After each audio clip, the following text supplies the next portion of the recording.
So what is going on between China and the collective West when it comes to the microchip industry?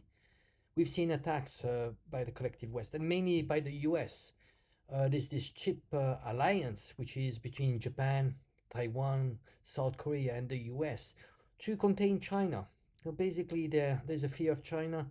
When you look at the market, the high-end market is mainly controlled by the collective West. The best chips come from Taiwan, and also when you look at the photolithography machines, come from a Dutch firm, which is AMSL, I think. So what they're doing is that they're preventing China to get access to those technologies. So we had a surprise these days. China made a last phone from Huawei. She used a microchip of 7 nanometers, and that's the first time that China does homemade 7 nanometers microchips. And we see the speed is getting much faster, and China is actually allocating very serious funding into this. This is a countermeasure to what the US has done. The US has done two things. It has created what they call a chip alliance, and basically it forbids its partners to sell to China. And also, there are massive funding in the US. They actually want to attract companies, especially Taiwanese companies, Korean companies, into the US.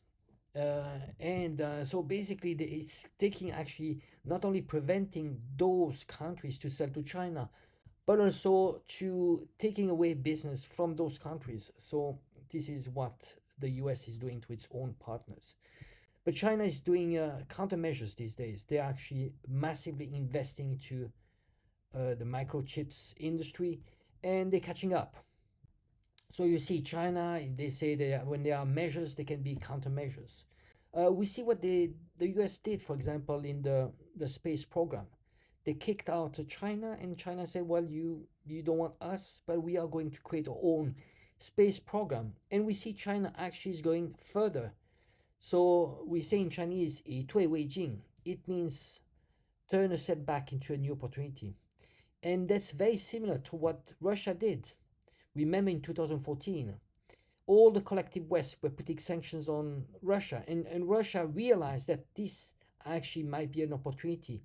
We need to be self-sufficient. So you see, now you have countries, very large countries, like Russia and China. They have one thing in mind, is self-sufficiency.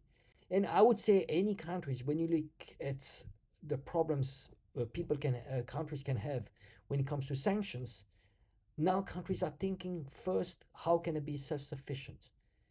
Because and also they're looking at the currency. Also, they know that the US has been weaponizing the US dollar. So I look at this as setbacks can be turned into opportunities.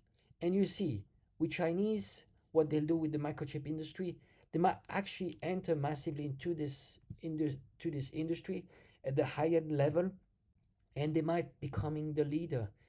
Just give it a few years or decades, they will be the leader in this industry.